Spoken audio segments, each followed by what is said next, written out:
Bom, nesta pregação aqui, eu irei esclarecer com relação à linguagem do ouro, mencionado nas Escrituras. E o que é esse ouro para o Criador? O que ele determina como ouro para ele? Então, vamos começar aqui do início. Gênesis capítulo 2, versículo 10 ao 12, onde fala a respeito do ouro e esclarecer o que é este ouro que o Criador se agrada, que o Criador preza por ele. Então vamos aqui.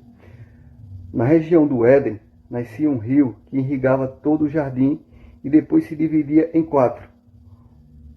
O nome do primeiro rio é Pison, ou Fison, em tradução que fala assim. Ele percorria todo o território de Ávila, onde existe ouro.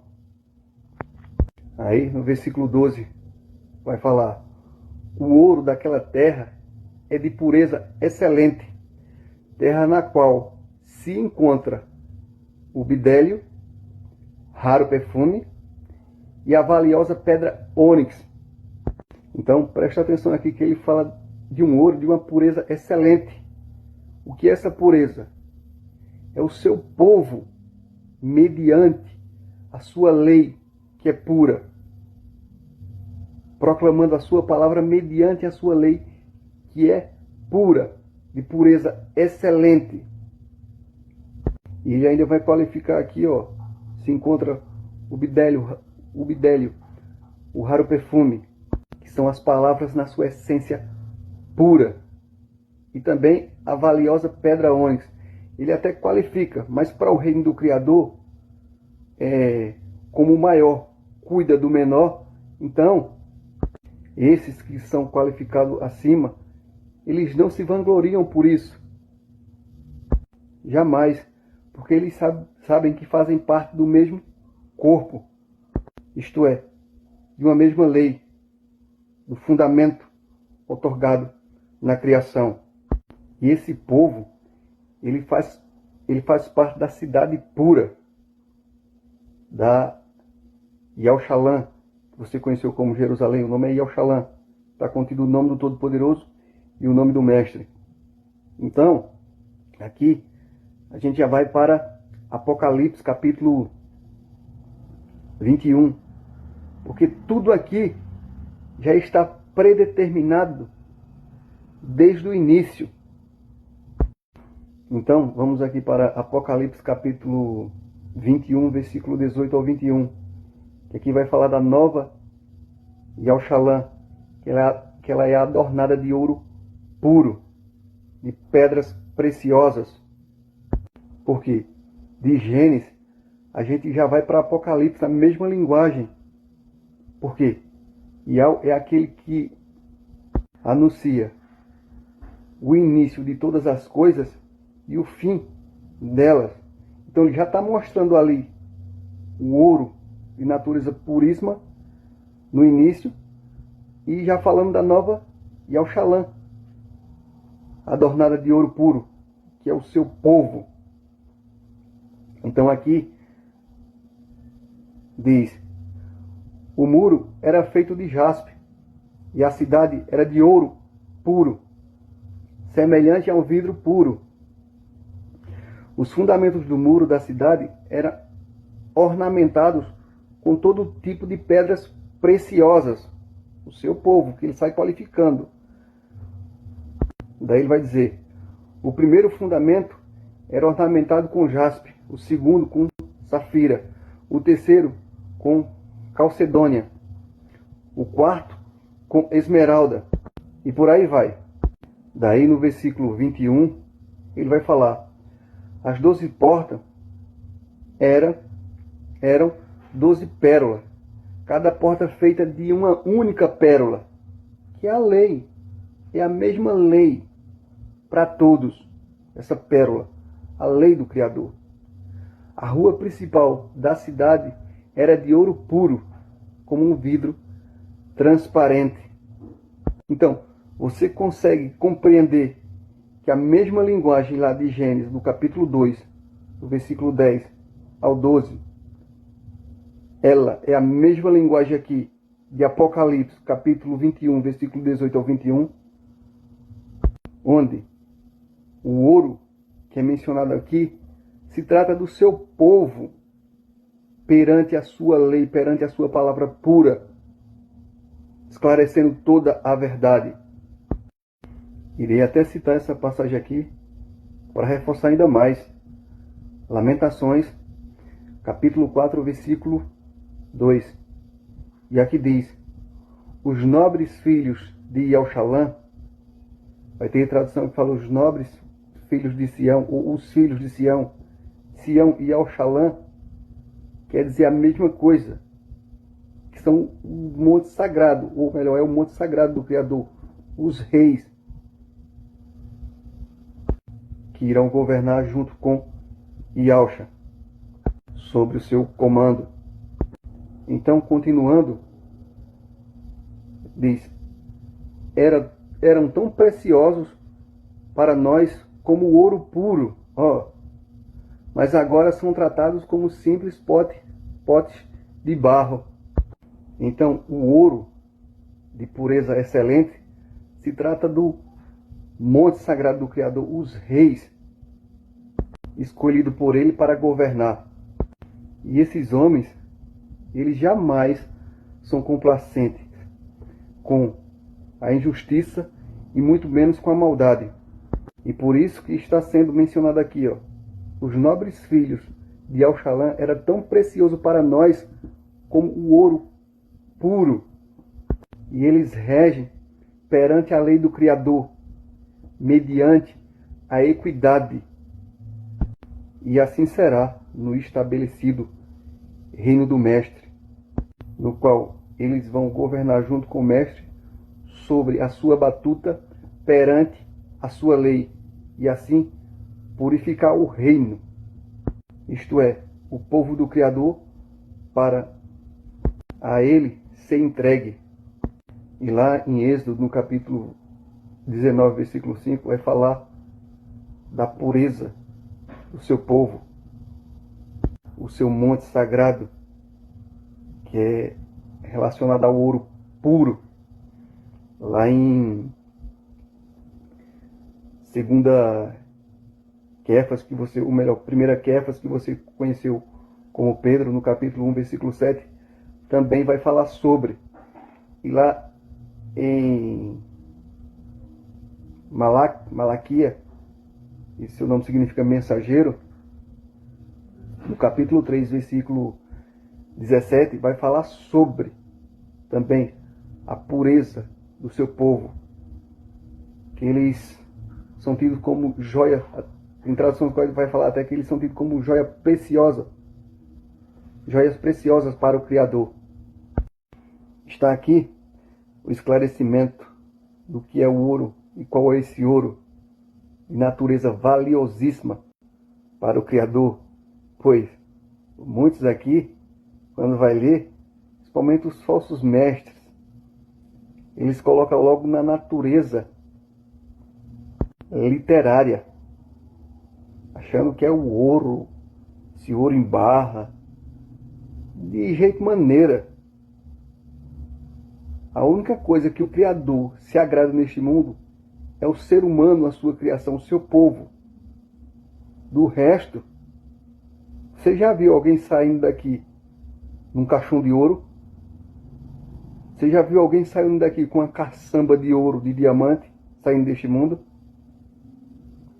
Que eu já mostrei até em pregações anteriores, que este mundo está condenado desde o princípio. Eu vou até mencionar também, lá em Lucas, no capítulo 19, do versículo 11 ao 26, vai falar também a respeito das moedas de ouro, que ali também os falsos mestres colocam para dinheiro, pensando que eles estavam multiplicando dinheiro. Lá em Matitial, no capítulo 25, do versículo 14 ao 30, salvo engano também, vai falar da mesma questão.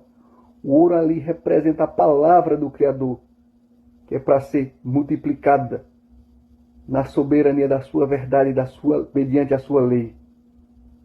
Pois, para esse ouro, de forma literária, sugiro que dê uma olhada também lá em Êxodo, ou melhor, lá em Hebreus, no capítulo 11, versículo 24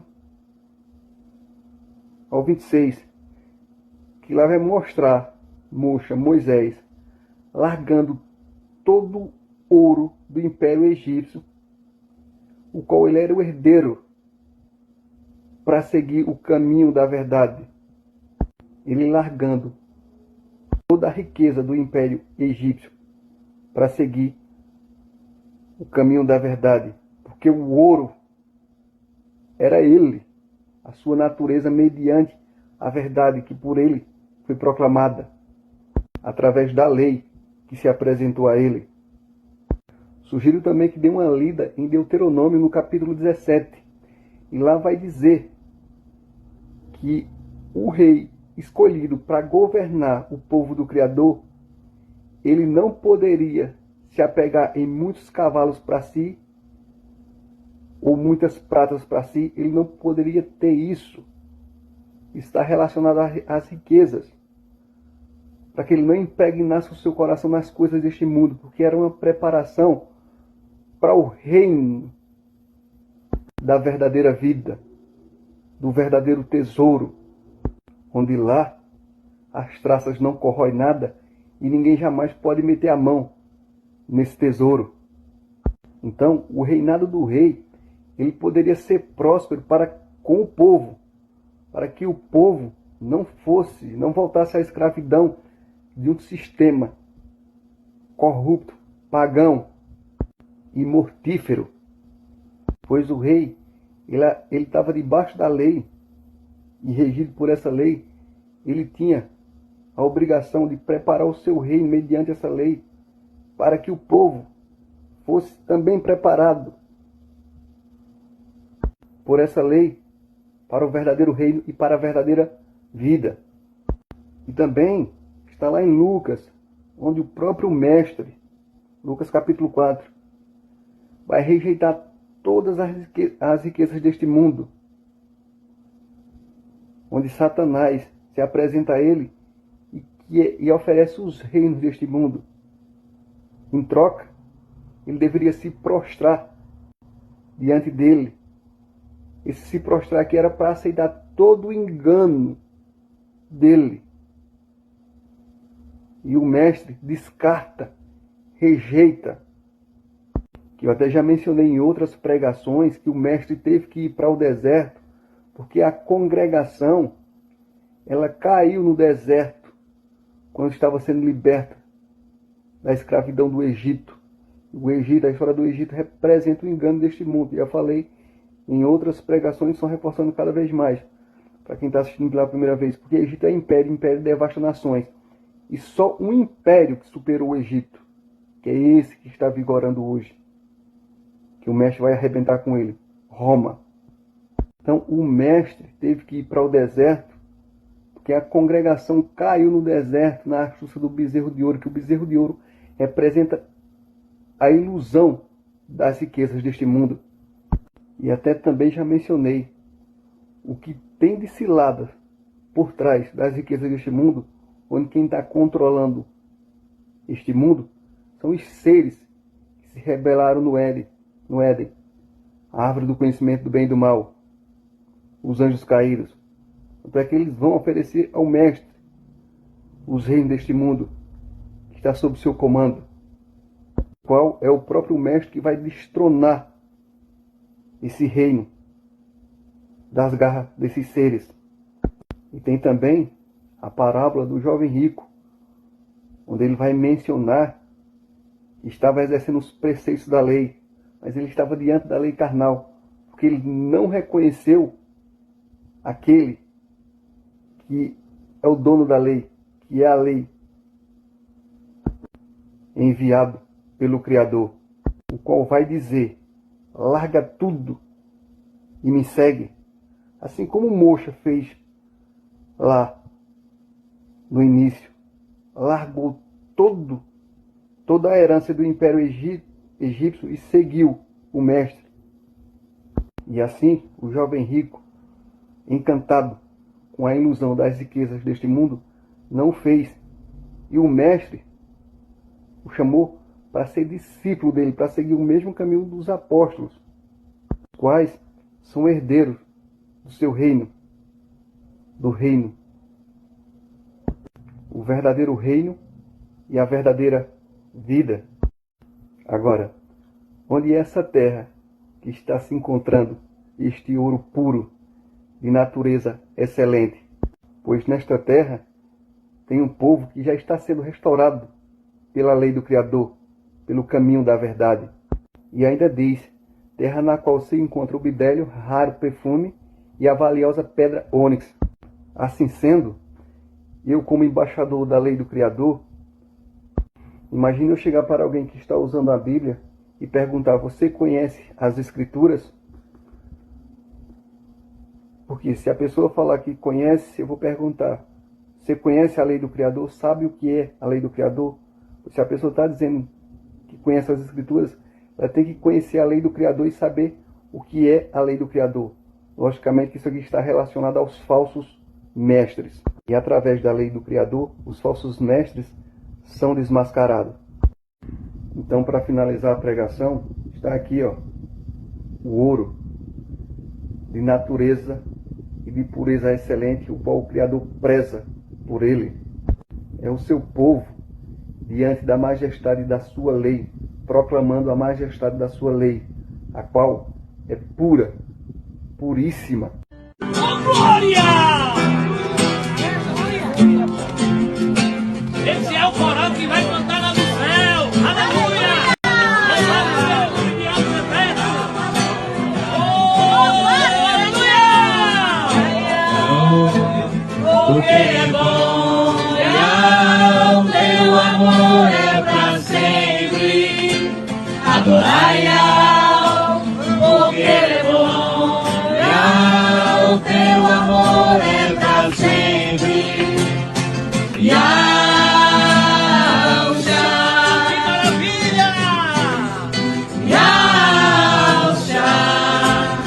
Direita de alma excelsa, a direita de alma as proezas, a direita de alma excelsa, a direita de alma as proezas,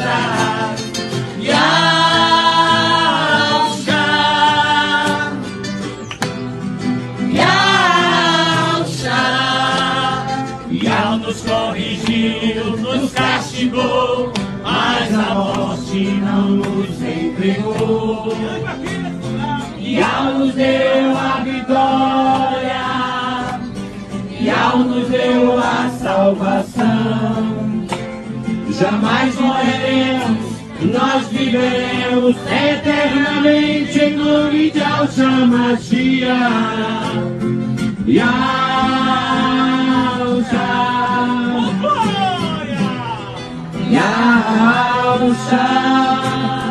Yahshua,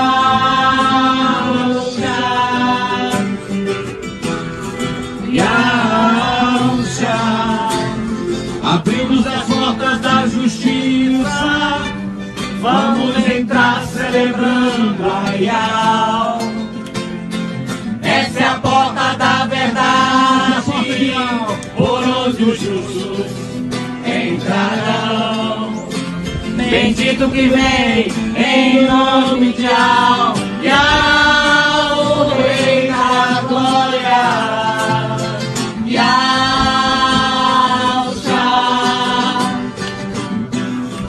Yahshua, Yahshua,